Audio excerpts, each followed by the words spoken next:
Hello everyone, welcome to my Facebook page and YouTube channel. और आज की class में स्टार्ट करने जा रहे हैं हम लोग कोऑर्डिनेट ज्योमेट्री। और कोऑर्डिनेट ज्योमेट्री में सबसे पहले हम लोग बेसिक को डिस्कस करेंगे और उसके बाद चैप्टर बाय चैप्टर को डिस्कस करेंगे। इसलिए आप मेरे साथ बने रहिए और कोऑर्डिनेट ज्योमेट्री को चैप्टर बाय चैप्टर पढ़ते रहिए।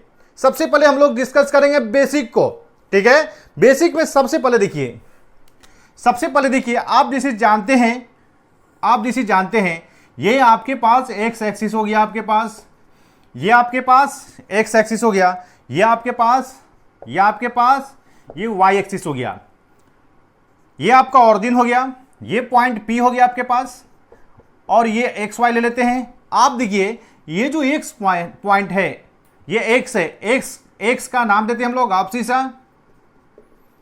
अब्सिसा एंड वाई का क्या नाम देते हैं, ऑर्डिनेट। क्या नाम देते हैं हम लोग, ऑर्डिनेट। अब हम लोग क्या करते हैं, यहां से एक परपेंडिकुलर ड्रॉ यहां से कर देते हैं, एक परपेंडिकुलर ड्रॉ हम लोग यहां से कर देते हैं, ये पी से पीएम और पी से पीएन। अब देखिए ये जो डिस्टेंस होगा ये पी से पीएम, ठीक है, ये डिस्टेंस वाई के इक्वल होता है, ये डिस्टेंस वाई हो गया और ये डिस्टेंस एक्स हो गया। जब ये एक्स तो ये भी एक्स हो गया एंड ये y तो ये भी आपके पास कितना बन गया, आपके पास y बन गया। तो इसको हम लोग ऐसे लिख सकते हैं, देखिए OM का वैल्यू कितना हो गया आपके पास, PN।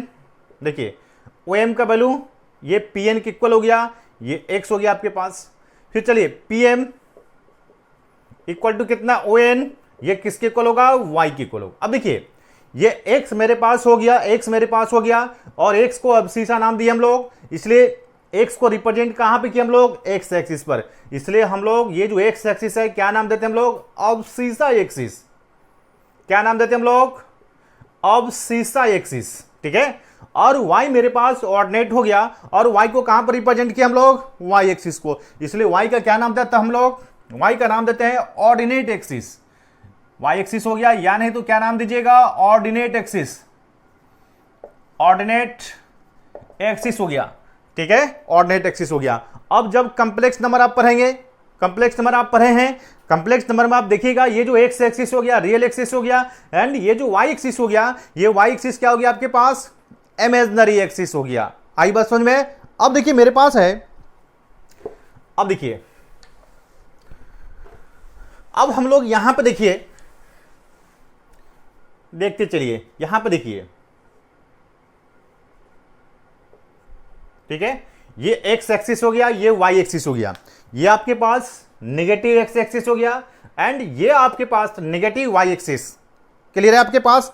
अब देखिए मेरे पास, अब यदि एक्स एक्सिस पर कोई पॉइंट लेते हैं तो और पॉइंट क्या होगा, वाई कोऑर्डिनेट क्या बनेगा आपके पास, एक्स एक्सिस पर कोई पॉइंट लेते हैं Y coordinate 0 and Y axis पर कोई पॉइंट लेते हैं तो एक्स 0। नेगेटिव एक्स एक्सिस पर कोई पॉइंट लीजिएगा तो क्या होगा, -x0 एंड नेगेटिव वाई पर कोई पॉइंट लीजिएगा तो 0 एंड क्या निकलेगा, -y निकल जाएगा। आई बात समझ में। अब देखिए आप जानते हैं ये एक्स एक्सिस वाई एक्सिस दोनों म्यूचुअली परपेंडिकुलर होता है। ये हो गया first second third fourth quadrant हो गया आपके पास। तो फर्स्ट क्वाड्रेंट हो गया, फर्स्ट क्वाड्रेंट आपके पास हो गया, ये आपके पास सेकेंड क्वाड्रेंट हो गया, ये आपके पास थर्ड क्वाड्रेंट हो गया और ये आपके पास क्या हो गया, फोर्थ क्वाड्रेंट हो गया। अब भाई मेरे देखिए पॉइंट एक्स वाई आपके पास एक्स में भी हो सकता है, यानी कि फर्स्ट में सेकंड थर्ड फोर्थ किसी भी क्वाड्रेंट में ये पॉइंट आपका एक्स वाई हो सकता है। तो फर्स्ट क्वाड्रेंट में पॉइंट है तो आप दोनों का साइन क्या लोगे, आप पॉजिटिव लोगे, प्लस प्लस। सेकंड क्वाड्रेंट में क्या होगा, माइनस प्लस होगा। थर्ड क्वाड्रेंट में दोनों का दोनों पॉइंट क्या होगा, नेगेटिव नेगेटिव होगा। और जैसे ही हम लोग फोर्थ क्वाड्रेंट में जाएंगे तो पॉइंट मेरे पास क्या बनेगा, प्लस, और क्या बनेगा आपके पास, माइनस बनेगा आपके पास। याद रखिएगा यहां से क्या हो गया, एक्स और वाई दोनों को दोनों पॉजिटिव हो गया, यहां से क्या हो गया आपके पास, नेगेटिव पॉजिटिव पॉइंट हो गया, यहां से क्या हो गया आपके पास, नेगेटिव नेगेटिव हो गया, और यहां से क्या हो गया आपके पास, पॉजिटिव नेगेटिव हो गया। तो पॉइंट को आप याद रखिएगा किस क्वाड्रेंट में कौन सा साइन पॉजिटिव होगा और कौन सा साइन नेगेटिव होगा। अब देखिए मेरे पास, अब देखिए यहां पे देखिए एक्स हो गया आपके पास, वाई एक्सिस हो गया। देखिए ये point P of X Y हो गया, यहां से एक परपेंडिकुलर ड्रॉ कर दो, इसको यहां से मिला दो, ठीक है। और ये एंगल को थीटा ले लो, इसको आर ले लो आप। तो देखिए फ्रॉम फिगर ये y के इक्वल होगा, ये x के इक्वल होगा, ठीक है। अब देखिए यहां से हम लोग क्या करते, देखो इस ट्राइंगल को, फ्रॉम ट्राइंगल, ध्यान से देखो फ्रॉम ट्राइंगल, ध्यान से देखो फ्रॉम ट्राइंगल POM। तो यहां से क्या करते हैं हम लोग, एक बार साइन थीटा को निकालते हैं। तो साइन थीटा निकालिएगा तो PM बाई, देखिए sine theta PM by OM, यानी कि PM y बाई कितना r हो गया, इसलिए y का वैल्यू कितना हो गया, r साइन थीटा हो गया आपके पास। फिर से हम लोग cos थीटा निकाल लेते हैं, फिर से cos थीटा, बेस वहां हाइपोटेनियस यानी कि OM बाई आपके पास OP, OM का वैल्यू आपके पास x हो गया, बाई r हो गया, x का वैल्यू कितना होगा आपके पास, r cos थीटा हो गया। इसलिए देखिए x को किस में लिख सकते हैं हम लोग, r cos थीटा में भी लिख सकते हैं हम लोग x को, और y को किस में लिख सकते हैं हम लोग, r sin थीटा में भी कन्वर्ट कर सकते हैं हम लोग। अब हम लोग देखिए क्या करते हैं हम लोग, इक्वेशन 1 को और 2 को स्क्वायरिंग करके ऐड कर देते हैं मेरे पास। तो Y square plus X square, यहां से आर स्क्वायर को कॉमन निकाल लीजिएगा आप, कितना हो गया, साइन स्क्वायर थीटा आपके पास, कॉस स्क्वायर थीटा आपके पास, वैल्यू 1 हो गया, यानी कि आर का वैल्यू आपके पास क्या बन गया, आपके पास एक्स स्क्वायर प्लस क्या बन गया आपके पास, X square plus Y square बन गया आपके पास आर का वैल्यू। अब देखिए यहां से एक काम और करते हैं, एक को डिवाइड कर देते हैं 2 से, तो आपके पास y यहां से यानी कि y बाई एक्स, यहां से r साइन थीटा, यहां से r cos थीटा, r से r कैंसिल हो गया, तो आपके पास टेन थीटा, यहां देखिए टेन थीटा, यानी कि थीटा का वैल्यू कितना हो गया आपके पास, थीटा का वैल्यू टेन वर्स कितना हो गया आपके पास, y बाई एक्स हो गया। यानी कि देखिए यहां से हम लोग ये डिसाइड किए हैं, ये जो पॉइंट आपके पास एक्स वाई है, आप जानते हैं ये कार्टेशियन होता है, ये एक्स वाई कार्टेशियन होता है, तो एक्स वाई को हम लोग आर थीटा में कन्वर्ट कर सकते हैं। और जहां पर देखिए आर कितना हो गया आपके पास, under root X square plus Y square, and theta का वैल्यू कितना बन गया आपके पास, टेन वर्स वाई बाई क्या बन गया आपके पास, एक्स एक्सिस हो गया। तो आप जानते हैं एक्स वाई क्या हो गया आपके पास, कार्टेशियन कोऑर्डिनेट हो गया, और आर थीटा क्या हो गया आपके पास, पोलर कोऑर्डिनेट हो गया, पोलर, ठीक है। एक्स वाई कार्टेशियन कोऑर्डिनेट और आर थीटा में दिया रहेगा, तो आपके पास पोलर कोऑर्डिनेट हो गया। तो कार्टेशियन से पोलर और पोलर से कार्टेशियन में क्या कर सकते हैं हम लोग, कन्वर्ट कर सकते हैं। ये हम देखे हैं कि पोलर से कार्टेशियन में और कार्टेशियन को पोलर में हम लोग कैसे कन्वर्ट करेंगे। क्लियर है, उम्मीद करते हैं समझ में आ गया होगा यहां तक। अब देखिए मेरे पास जो सबसे इंपॉर्टेंट और पॉपुलर फॉर्मूला है, जिसका नाम देते हैं हम लोग डिस्टेंस फॉर्मूला। ध्यान दीजिएगा, जिसका क्या नाम देते हैं हम लोग, डिस्टेंस फॉर्मूला। क्या नाम देते हैं, डिस्टेंस। ध्यान दीजिएगा, जिसका नाम देते हैं हम लोग डिस्टेंस फॉर्मूला। देखिए इसको बाय ड्राइव करके हम आपको बता देंगे, जिससे कि आपको समझने में आसान होगा। देखिए यही पॉइंट आपके पास एक पॉइंट ए एक पॉइंट बी है, ये दोनों का बीच का डिस्टेंस चाहिए, तो ये पॉइंट आपके पास x1 y1, ये पॉइंट आपके पास x2 y2। यहां से एक परपेंडिकुलर ड्रॉ यहां से कर दिए, एक परपेंडिकुलर ड्रॉ यहां से कर दिए, एक परपेंडिकुलर ड्रॉ यहां से कर दिए हम लोग, इसको a से an, अब b से इसको m पॉइंट कर देते हैं हम लोग। आप जैसे जानते हैं ये आपके पास x1, यहां से यहां x2 हो गया आपके पास, ये वैल्यू कितना हो गया, x2 माइनस x1, ये आपके पास y1, तो ये भी y1, टोटल y2, तो ये वैल्यू कितना बनेगा आपके पास, y2 माइनस y1, जब ये x2 माइनस x1, तो ये भी आपके पास x2 माइनस x1, और दोनों का बीच का डिस्टेंस यही AB आपके पास आ गया, AB आ गया। अब देखिए AB को कैसे निकालिएगा। अब देखिए एक तो राइट एंगल ट्रायंगल बन गया ना आपके पास, तो यहां से बताइए AB स्क्वायर का वैल्यू क्या लिखिएगा, AB स्क्वायर का वैल्यू क्या लिखिएगा, AL स्क्वायर प्लस क्या लिखिएगा, AL स्क्वायर प्लस ये BL स्क्वायर, तो AB इसी को D कर देते हैं हम लोग, ये कितना हो गया आपके पास, D स्क्वायर। अब देखिए AL का वैल्यू आपके पास x2 माइनस x1 का होल स्क्वायर आपके पास bl कितना हो गया आपके पास, y2 माइनस y1 का होल स्क्वायर हो गया आपके पास, d कितना हो गया आपके पास, देखिए d कितना हो गया x2 माइनस x1 या x1 माइनस x2 का whole square and y1 minus कितना हो गया, y1 माइनस y2 को क्या बन गया, ये आपके पास होल स्क्वायर बन गया। यानी कि इसको ऐसे भी कर सकते हैं कि distance between 2 point difference of x coordinate plus difference of x coordinate के square plus difference of y coordinate के स्क्वायर, तो आपके पास दोनों का बीच का डिस्टेंस निकाल सकते हैं। अब देखिए इसी पर एक छोटा सा हम लोग एक क्वेश्चन को ले लेते हैं। ये डिस्टेंस फॉर्मूला पर एक छोटा सा क्वेश्चन को ले लेते हैं।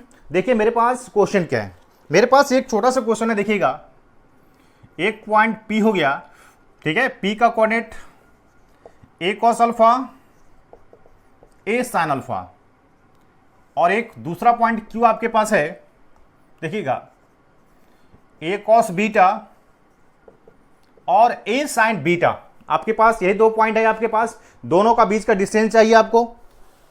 देखिए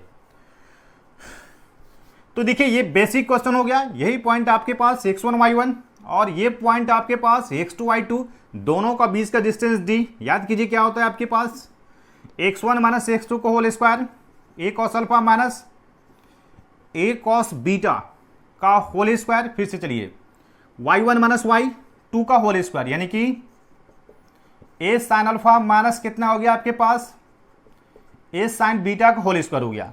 अब सबसे पहला काम क्या करते हैं, देखिए यहां से a को बाहर निकाल लेंगे, यहां से a को बाहर निकाल लेंगे, तो ये फाइनली बाहर निकल गया, a स्क्वायर होगा।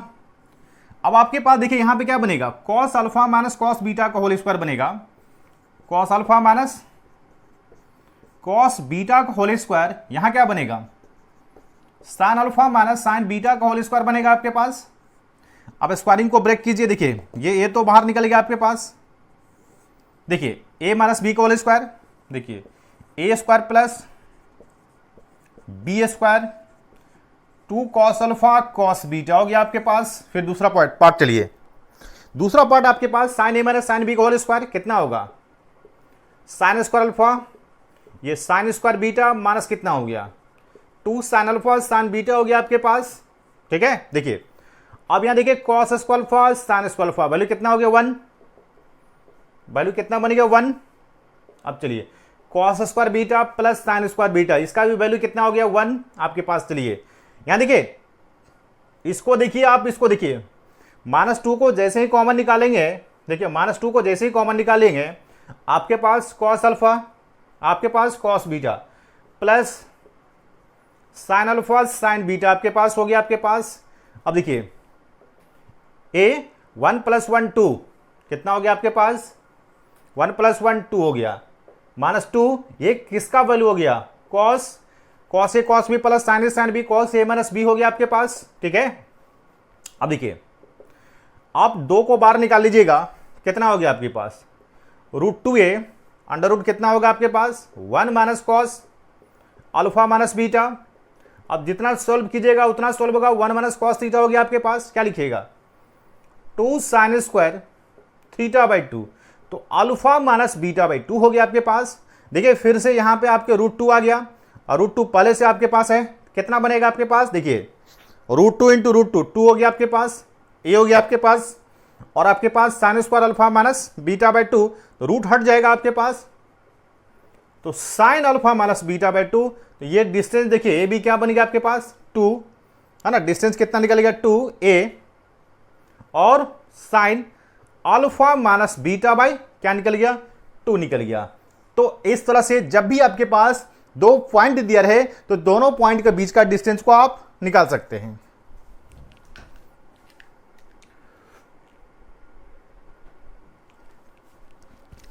अब देखिए अब हम लोग डिस्कस करेंगे सेक्शन फार्मूला को। देखिए सेक्शन फार्मूला में क्या होता है, पहले इसको सेक्शन फार्मूला को समझिए। सेक्शन फार्मूला में क्या होता है कि जैसे कि आपके पास एक पॉइंट ए हो गया, एक पॉइंट बी हो गया आपके पास, तो यदि देखिए ए बी पर कोई पॉइंट पी है, ऐसे हो सकता है, या नहीं तो देखिए ए पॉइंट ए हो गया और एक पॉइंट बी हो गया, और इसके एक्सटर्नल पॉइंट पर, यानी कि जब ए बी को हम लोग बढ़ाते हैं एक्सटेंड करते हैं, यहां पे पॉइंट पी है, तो ये आपके पास देखिए ए बी के अंदर में कोई पॉइंट पी है, इसलिए इंटरनल डिवीजन हो गया, और ए बी के देखिए एक्सटेंडेड पार्ट पर पी पॉइंट है, इसलिए क्या हो गया आपके पास, ये एक्सटर्नल डिवीजन हो गया।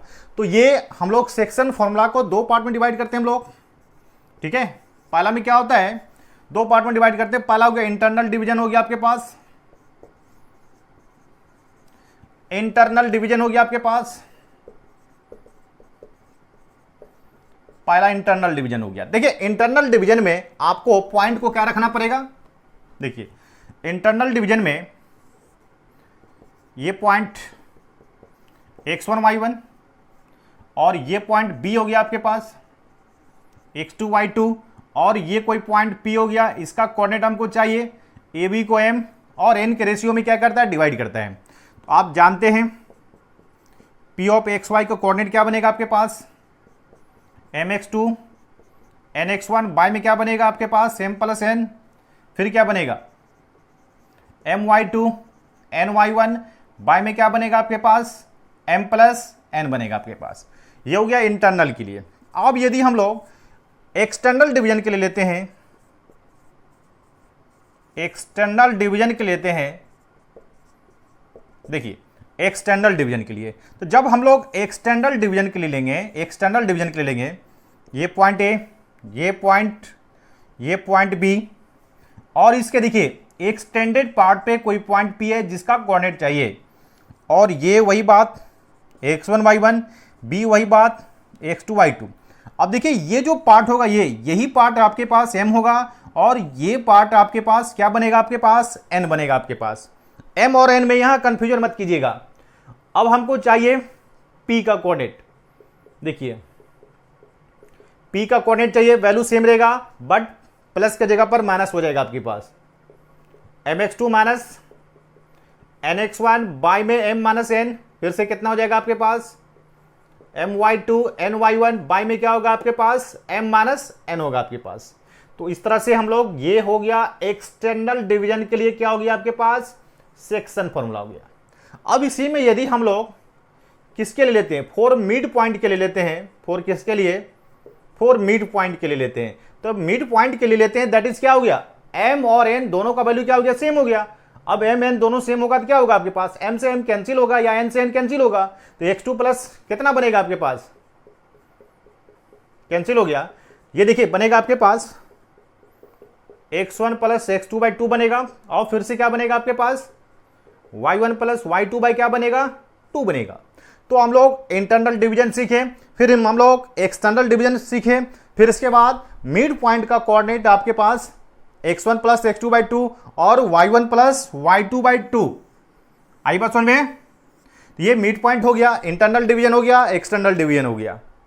आप मेरे साथ बने रहिए, क्लास बाय क्लास बने रहिए, और कोऑर्डिनेट ज्योमेट्री को पार्ट बाय पार्ट पढ़ते चलिए। जिसको 11th में अक्सर हम बच्चे क्या करते हैं, उसको छोड़ देते हैं, है ना, इसलिए पार्ट बाय पार्ट पढ़ते रहिए। आज पढ़िएगा, कल का टॉपिक आसान होगा, कल पढ़िएगा, परसों का टॉपिक आसान होगा। तो आप मेरे साथ बने रहिए, chapter by chapter, topic by topic को पढ़ते रहिए। अब देखिए इस पर एक क्वेश्चन को डिस्कस करते हैं हम लोग।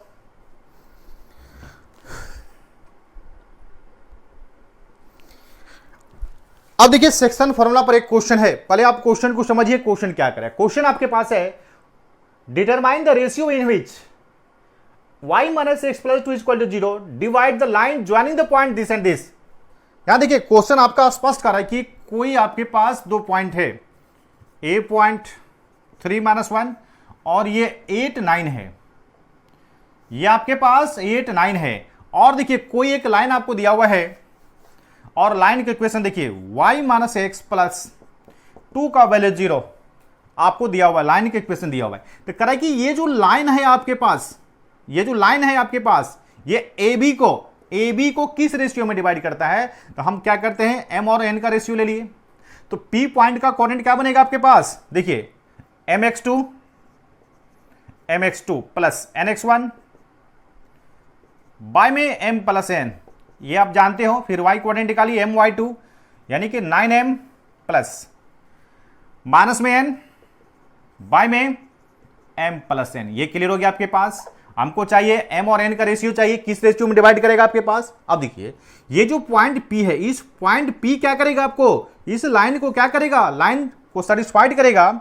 आप सेटिस्फाइड करा दो, P lies on line number 1, तो आप क्या करोगे, देखो y का वैल्यू आपके पास 9m माइनस n, y में कितना हो गया आपके पास, m प्लस n हो गया आपके पास, ठीक है, माइनस x का वैल्यू कितना हो गया 8m प्लस 3n, y में m प्लस n, ये हो गया आपके पास, और कितना हो गया प्लस 2 का वैल्यू 0। यहां से क्या कर देना है आपको, m और n का रेशियो निकाल देना है आपको। देखिए m और n का रेशियो कैसे निकलेगा, ये आपके पास 9m माइनस n, माइनस में देखिए कितना हो गया 8m माइनस में 3n। अब एलसीएम लेने के बाद देखिए कितना होगा, प्लस में 2m प्लस 2n का वैल्यू 0। देखिए यहां पे 9m और फिर से देखिए 8m और कितना हो गया आपके पास 2m, m वाले को एक तरफ कर लीजिए, कितना हो गया 9 प्लस 2 कितना हो गया 11 हो गया आपके पास, ठीक है। m वालों को एक साइड कीजिए, n वाले को एक साइड कीजिए, देखिए 9, ठीक है, ये कितना हो गया आपके पास 11, 11 माइनस कितना हो गया आपके पास, ठीक है, तो ये आपके पास 3m। अब चलिए n वाले टर्म कहां आपके पास है, तो n वाले एक यहां पे है और n वाले यहां पे है, n वाले यहां पे है, कितना हो गया आपके पास minus 4n plus 2n, that is कितना हो गया माइनस 2n का वैल्यू 0 हो गया आपके पास। यानी कि देखिए 3m का वैल्यू कितना 2n, तो आपके पास m बाई n कितना निकल गया आपके पास 2/3, यानी कि m रेशियो n कितना निकल गया 2/3 निकल गया। आई बात समझ में। एक चीज ध्यान से देखिएगा, यहां m और n का रेशियो पॉजिटिव आया है, हो सकता है मे भी निगेटिव आएगा, तो नेगेटिव शो करेगा। ये पॉइंट P जो होगा आपको एक्सटर्नल डिवीजन कर रहा है, बाहर से डिवाइड कर रहा है, और यदि पॉजिटिव आता है तो पॉइंट P क्या करेगा, आपको इंटरनल डिवीजन करेगा। यहां देखिए m और n का रेशियो m/n 2/3 पॉजिटिव है, तो पॉजिटिव है तो आपको इंटरनली डिवाइड करेगा आपके पास, यही जब नेगेटिव होगा तो एक्सटर्नली डिवाइड करेगा। क्लियर है। अब देखते हैं हम लोग सेंट्रॉइड के बारे में पढ़ते हैं। देखिए सेंट्रॉइड क्या होता है,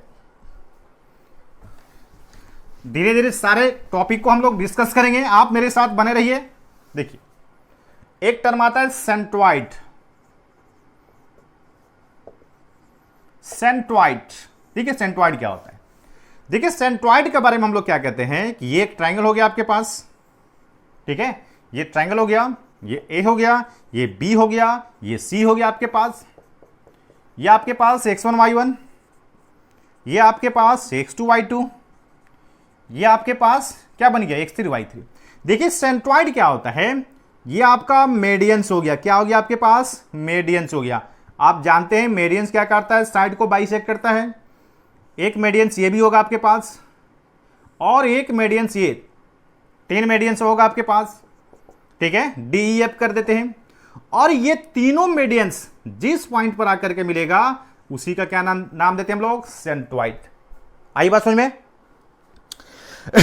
तो सेंट्रॉइड के बारे में क्या कहते हैं हम लोग, ये तीनों मेडियन जिस पॉइंट पर आकर के मिलेगा वही क्या हो गया आपके पास, सेंट्रॉइड हो गया। तो इसको सेंट्रॉइड हम लोग क्या कर देते हैं, XY, और सेंट्रॉइड को जनरली हम लोग किससे लिखते हैं, Z से लिखते हैं। तो सेंट्रॉइड में एक लाइन हम लोग लिख देते हैं, यहां पर देखिएगा, it is the point of intersection of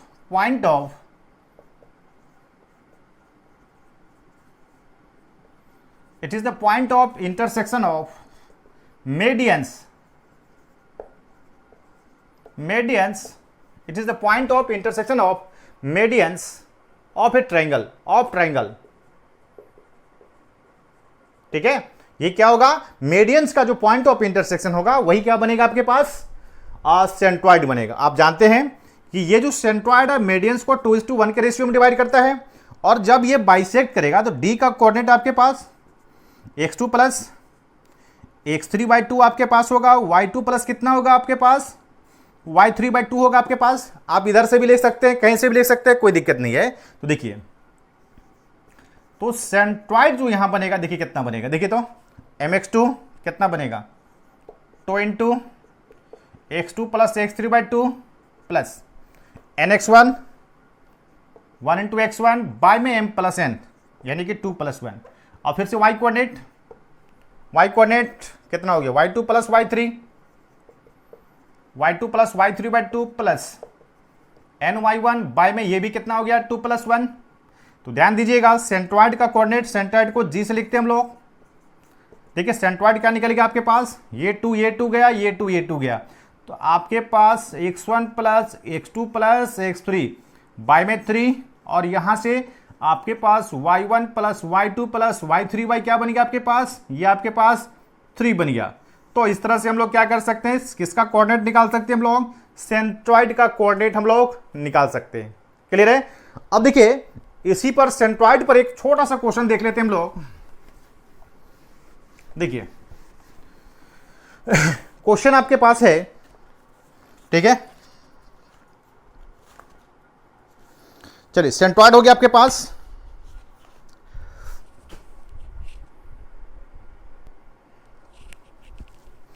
अब देखिए एक सेंट्रॉइड पर एक छोटा सा क्वेश्चन देख लेते हैं। आपके पास एक ट्राइंगल आपके पास हो गया, ए हो गया, बी हो गया, सी हो गया, इसको 1 2 ले लेते हैं, इसको -1 3 ले लेते हैं, इसको आपके पास K2 ले लेते हैं। अब आपके पास देखिए सेंट्रॉइड आपका 1 3 दिया हुआ है। सेंट्रॉइड कितना दिया हुआ है इसके पास, देखिए सेंट्रॉइड आपको 1 3 दिया हुआ है, तो ये अननोन क्वांटिटी के है, आपको के का वैल्यू चाहिए। क्लियर है। तो देख लीजिए अननोन क्वांटिटी के है तो के का वैल्यू चाहिए।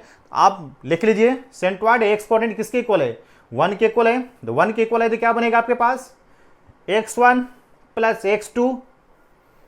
x2 प्लस x3 बाई क्या हो गया आपके पास, बाई में 3 हो गया आपके पास, बाई में 3 हो गया, ये कैंसिल हो गया, तो k का वैल्यू कितना बनेगा आपके पास, 3 बनेगा आपके पास। तो आपको सेंट्रॉइड और वर्टेक्स में भी रिलेशन आपको दिया रहेगा। या जैसे देखिए यहां पे x हो गया, यहां पे 2 के जगह पर भी आपको अननोन क्वांटिटी कर देगा आपको, तो ये थर्ड वर्टेक्स निकालना है तो थर्ड वर्टेक्स को भी निकाल सकते हैं हम लोग। ठीक है। अब देखिए ये तो हो गया सेंट्रॉइड की बात। सेंट्रॉइड के बाद हम लोग लेते हैं इन सेंटर को। किसको लेते हैं हम लोग, इन सेंटर को। इन सेंटर को देखिए इन सेंटर में क्या होता है, इन सेंटर में क्या होता है आपके पास, ये ए हो गया आपके पास, ये बी हो गया आपके पास, ये सी हो गया इन सेंटर। देखिए इन सेंटर क्या कहते हैं, ये जो एंगल का बाइसेक्टर है, ये इंटरनल एंगल का जो बाइसेक्टर है, आई बात समझ में, ये देखिए इंटरनल एंगल का जो बाइसेक्टर है इसी को हम लोग बोलते हैं इन सेंटर, और इन सेंटर को हम लोग जनरली ये आई से लिखते हैं। क्लियर हो गया आपके पास। बीई ये कितना हो गया आपके पास, ये सी एफ हो गया, और इसको डी कर देते हैं। अब देखिए ये वर्टेक्स हो गया, तो ये साइड आपके पास ये हो गया आपके पास, ये साइड आपके पास क्या हो गया, ये साइड बी हो गया आपके पास, एंड ये जब एफ है आपके पास, ये साइड कितना हो गया आपके पास, ये साइड सी हो गया। तो लेंथ ऑफ साइड तो आसानी से निकाल सकते हैं। तो इसको एक लाइन क्या लिखते हैं हम लोग, it is the point of intersection of, एक लाइन लिख देते हैं, it is the point of intersection of, it is the point of intersection of internal angle bisector, internal angle bisector, ठीक है। it is the point of intersection of internal angle bisector of a triangle, of the triangle, जो लिखिए of the triangle। आई बात समझ में। तो अब यहां से देखिए इन सेंटर का कोऑर्डिनेट चाहिए। देखिए इन सेंटर का कोऑर्डिनेट को हम लोग कैसे लिखते हैं, देखिए ये आपके पास कोऑर्डिनेट हो गया x1 y1, बी कोऑर्डिनेट आपके पास x2 y2, और सी कोऑर्डिनेट आपके पास क्या बन गया x3 y3। और इन सेंटर के बारे में आप जानते हैं, इन सेंटर का फॉर्मूला क्या लिखते हैं हम लोग, देखिए डेरिवेशन थोड़ा सा लंबा है तो डेरिवेशन नहीं करके डायरेक्ट हम लोग इसका फॉर्मूला लिख देते हैं। तो इन सेंटर क्या लिखते हैं हम लोग, ध्यान दीजिएगा, ax1 plus bx2 cx3 by में क्या लिखते हैं हम लोग, a plus b plus c लिखते हैं। और फिर y coordinate ay1 by2 and cy3 bye में आपके पास क्या बनेगा, a plus b plus c बनेगा। तो इस तरह से क्या कर सकते हैं हम लोग, इस तरह से हम लोग इन सेंटर को निकाल सकते हैं। क्या निकाल सकते हैं, इन सेंटर को निकाल सकते हैं। ठीक है, इस तरह से हम लोग इन सेंटर को निकाल सकते हैं। तो इन सेंटर का कोऑर्डिनेट क्या होगा आपके पास, ax1 plus bx2 plus cx3 by में a plus b plus c, और फिर यहां से ay1 by2 cy3 बाय में a plus b plus c। तो इस तरह से हम लोग इन सेंटर को निकाल सकते हैं। अब देखिए इन सेंटर के बाद हम लोग चलते हैं, इन सेंटर के बाद हम लोग चलते हैं एक्स सेंटर। देखिए एक्स सेंटर क्या है और एक्स सेंटर को कैसे निकालेंगे। देखिए इन सेंटर हो गया, एक्स सेंटर हो गया।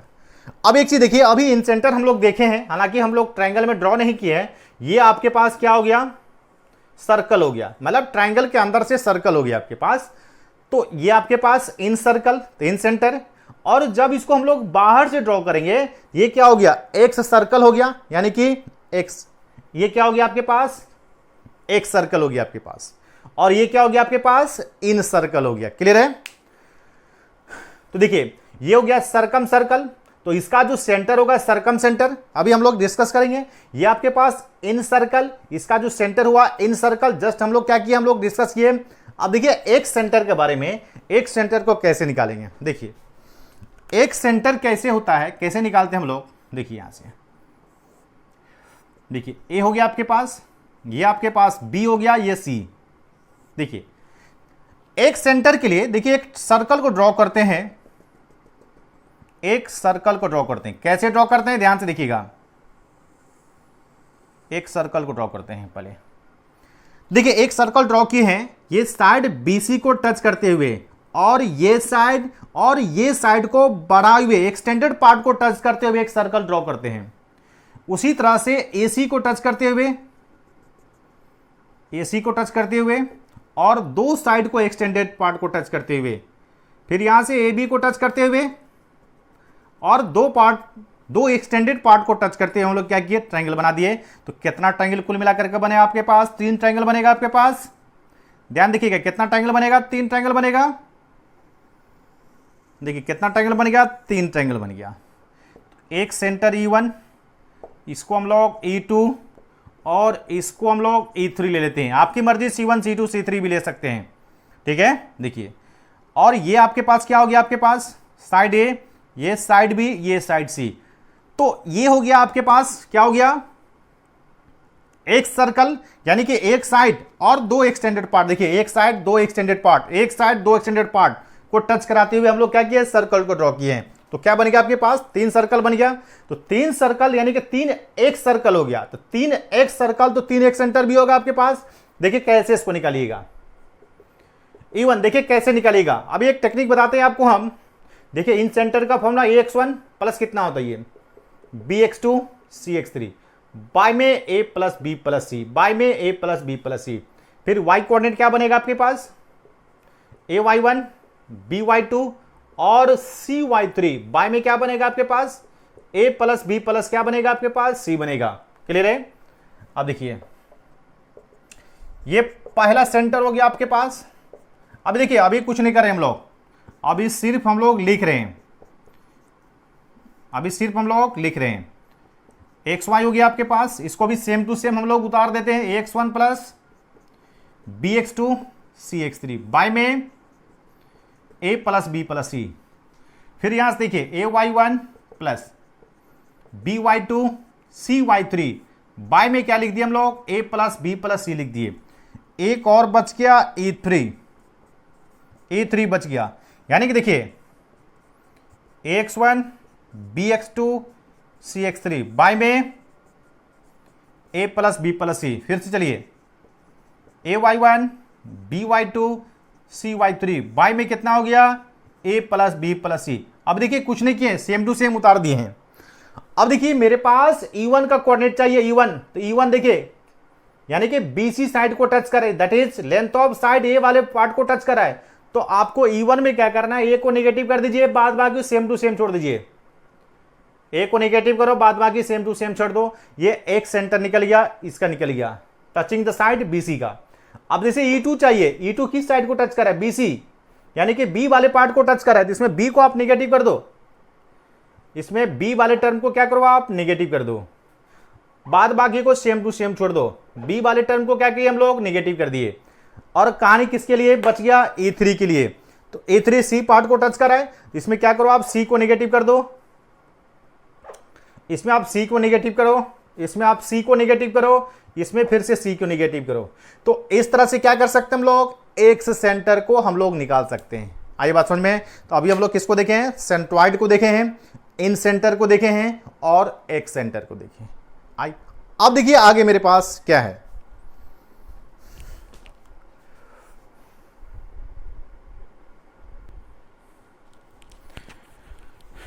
देखिए अब डिस्कस करेंगे हम लोग सरकम सेंटर को। तो सरकम सेंटर के बारे में, सरकम सेंटर के बारे में जस्ट अभी थोड़ा सा हम लोग क्या किए थे, हम लोग थोड़ा सा डिस्कस किए थे। तो सरकम सेंटर में क्या होता है आपके पास, देखिए ट्रायंगल से बाहर क्या होगा, ट्रायंगल से बाहर सर्कल होगा। ये ए आपके पास, ये बी आपके पास, ये सी आपके पास, ये सरकम सेंटर हो गया, ये रेडियस, ये रेडियस और ये रेडियस। तो सरकम सेंटर हो गया आपके पास। ध्यान दीजिएगा ये आपके पास x1 y1, ध्यान दीजिएगा ये x2 y2 और ये आपके पास x3 y3 निकल गया।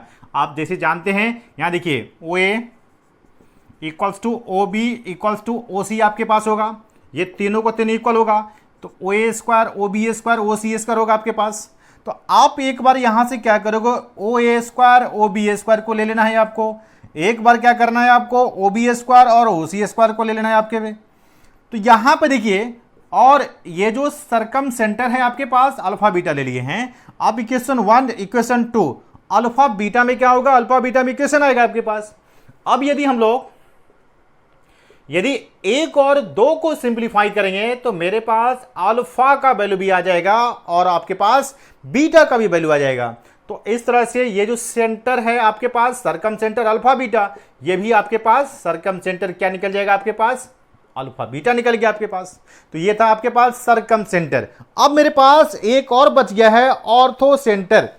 आपके पास क्या बच गया है, ऑर्थो सेंटर। अब देखिए ये ऑर्थो सेंटर क्या है, देखिए अब हमको डिस्कस करना है ऑर्थो सेंटर के बारे में। ऑर्थो सेंटर के बारे में किसको डिस्कस करेंगे हम लोग, ऑर्थो सेंटर। अब ये देखिए ऑर्थो सेंटर आपके पास क्या है, देखिए ऑर्थो सेंटर में जैसे आप जानते हैं ऑर्थो सेंटर ये आपके पास ए हो गया, आपके पास बी हो गया, आपके पास सी हो गया। आपके पास एक ट्रायंगल बन गया आपके पास x1 y1, ये आपके पास x2 y2 एंड आपके पास ये आपके पास x3 y3। देखिए ऑर्थो सेंटर क्या होता है कि जैसे ये वर्टेक्स हो गया, वर्टेक्स से अपोजिट साइड पर क्या कीजिए, परपेंडिकुलर ड्रॉ कीजिए। ये वर्टेक्स हो गया, वर्टेक्स से अपोजिट साइड पर परपेंडिकुलर ड्रॉ कीजिए। और यहां से ये वर्टेक्स हो गया, इसके अपोजिट साइड पर क्या कीजिए, ये DF हो गया। और ये जो आपके पास अल्टीट्यूड होगा that is perpendicular drawn from vertex to the opposite side का जो पॉइंट ऑफ इंटरसेक्शन होगा, इसी का क्या नाम देते हैं हम लोग, ऑर्थो सेंटर नाम देते हैं। क्या नाम देते हैं हम लोग, ऑर्थो सेंटर। तो एक लाइन इसके बारे में क्या लिख सकते हैं, it is the point of intersection of,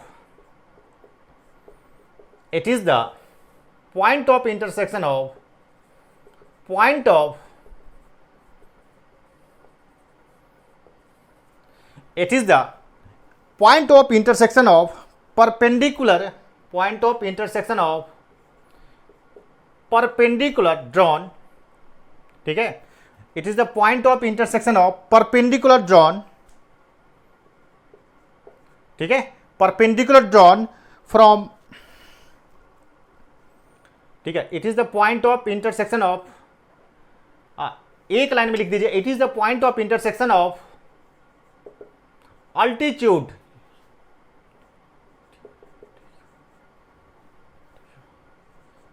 it is the point of intersection of altitude of the triangle, of the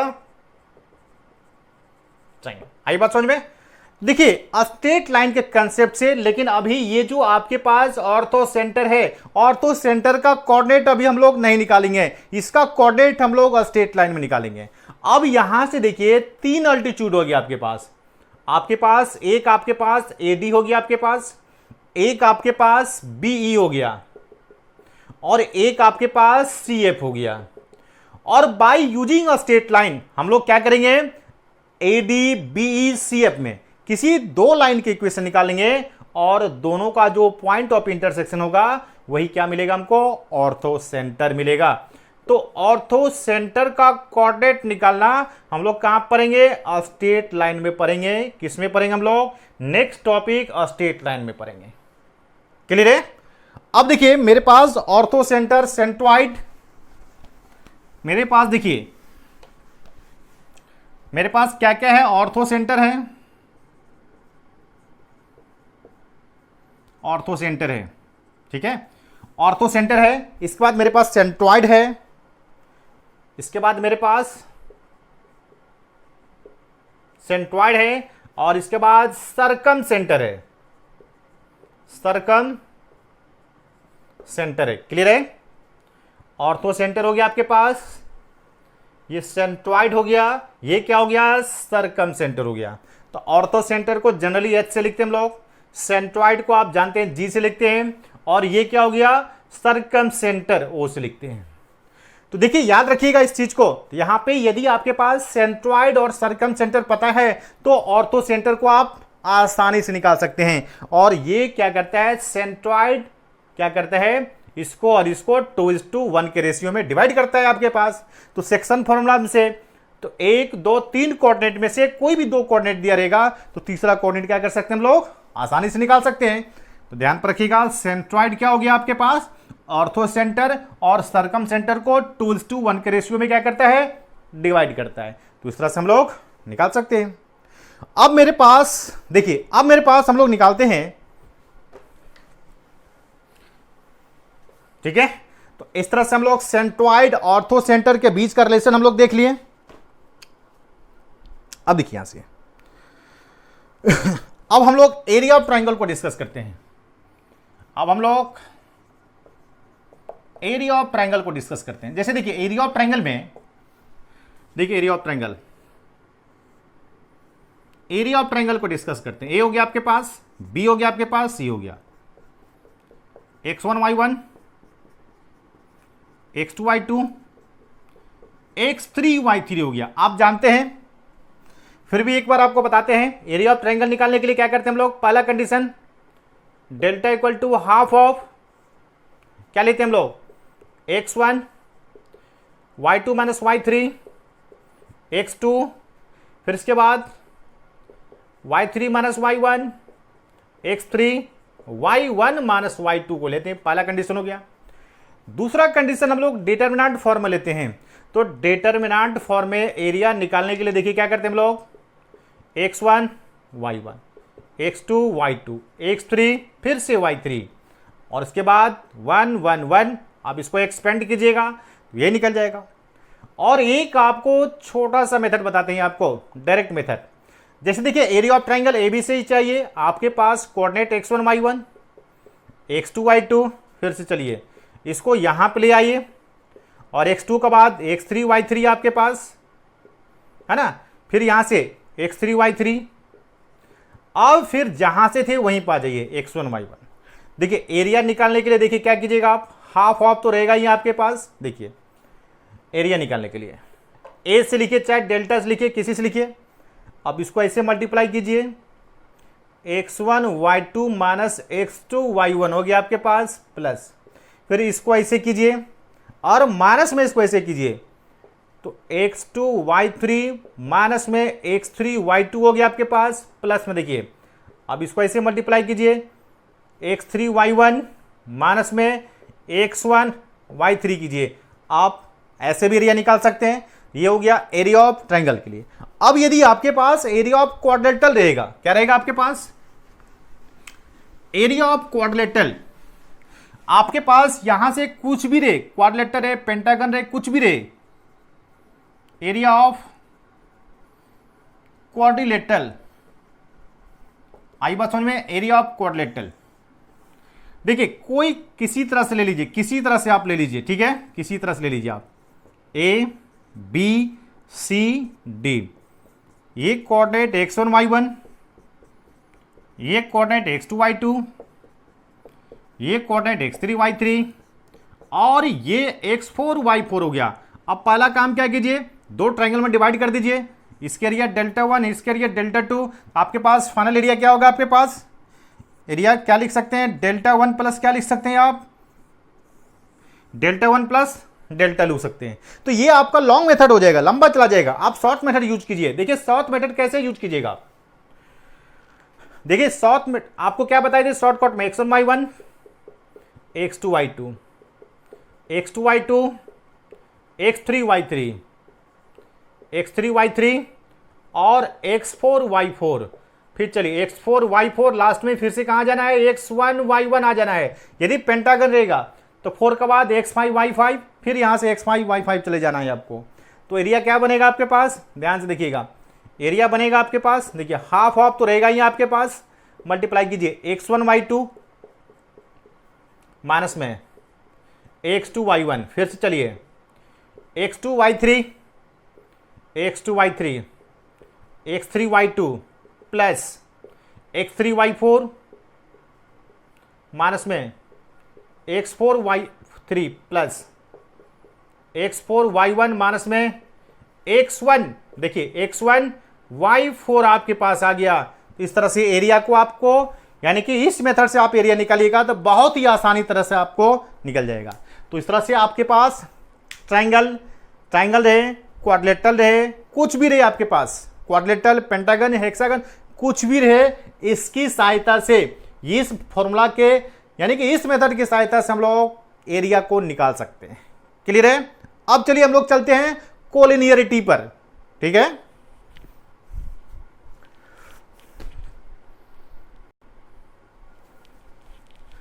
अब देखिए कंडीशन ऑफ कोलिनियरिटी, आपको दिखाना है कि 3 पॉइंट कोलिनियर कब होगा आपके पास, ए पॉइंट, बी पॉइंट, ये पॉइंट, सी पॉइंट, ये तीनों का तीनों पॉइंट कोलिनियर कब होगा आपके पास। तो ये पॉइंट आपके पास x1y1, ये पॉइंट आपके पास x2y2 और ये पॉइंट x3y3। तो कोलिनियरिटी का पहला कंडीशन देखिए, आप सबसे ज्यादा जिसको जानते हैं आप, एरिया ऑफ ट्रायंगल कितना हो गया, एबीसी कितना हो गया आपके पास, एरिया ऑफ ट्रायंगल एबीसी कितना हो गया, 0। यानी कि आप ऐसे कर दो, x1y1 x2y2 x3y3 1 1 1 के वैल्यू को क्या करो, 0 करो, तो मेरे पास पॉइंट क्या बनेगा आपके पास, कोलिनियर हो जाएगा। पहला कंडीशन जो कि सबसे पॉपुलर कंडीशन है। दूसरा कंडीशन देखिए, using distance formula A B plus B C, ध्यान दीजिएगा, A B plus B C किसके इक्वल होता है, ए सी के इक्वल होता है। तो फिर भी हम लोग क्या कर सकते हैं, पॉइंट को कोलिनियर दिखा सकते हैं। या नहीं तो अभी हम लोग जस्ट स्लोप पढ़ेंगे, तो स्लोप ऑफ ए बी, आप स्लोप ऑफ ए बी निकाल लो, स्लोप ऑफ बी सी को निकाल लो और स्लोप ऑफ ए सी को निकाल लो। यदि तीनों इक्वल होता है फिर भी पॉइंट मेरे पास, देखिए ए बी का, अरे स्लोप का मतलब क्या होता है, इंक्लानेशन होता है। तो जितना ए बी का इंक्लानेशन होगा उतना ही बी सी का इंक्लानेशन होता है और उतना ए सी का इंक्लानेशन होता है। तो पॉइंट क्या बनेगा, कोलिनियर बनेगा। नंबर 4 देखिए, एक और मेथड है using a straight line, using a straight line, using a straight line, using a straight line. और स्ट्रेट लाइन का यूज करके भी हम लोग पॉइंट को कोलिनियर दिखा सकते हैं। तो देखिए स्ट्रेट लाइन में हम लोग पढ़ेंगे, क्या करेंगे हम लोग, 3 पॉइंट, तीनों में से किसी 2 पॉइंट से, बाय द वे इससे हम लोग इक्वेशन निकालते हैं। यदि कोलिनियर है तो थर्ड पॉइंट को क्या करेगा, थर्ड पॉइंट को सैटिस्फाइड करेगा। आइए बात समझ में। तो आज के क्लास ये मेरा बेसिक लेक्चर था, आप सारे के सारे बेसिक लेक्चर को पढ़ के रखिएगा। इसके बाद अगला क्लास में हम लोग लोकस को डिफाइन करेंगे और लोकस से रिलेटेड क्वेश्चन को डिस्कस करेंगे। इसके बाद पार्ट बाय पार्ट पूरे कोऑर्डिनेट ज्योमेट्री को पढ़ेंगे। ऐसे आप मेरे चैनल पर देखिएगा तो कोऑर्डिनेट ज्योमेट्री से रिलेटेड बहुत ही टॉपिक मिल जाएगा, बहुत सारा टॉपिक मिल जाएगा, उसको पढ़ते रहिए। लेकिन अभी हम लोग पार्ट बाय पार्ट, सिलसिलेवार ढंग से टॉपिक बाय टॉपिक चलेंगे। आप मेरे साथ बने रहिए और topic by topic coordinate geometry को पढ़ते रहिए।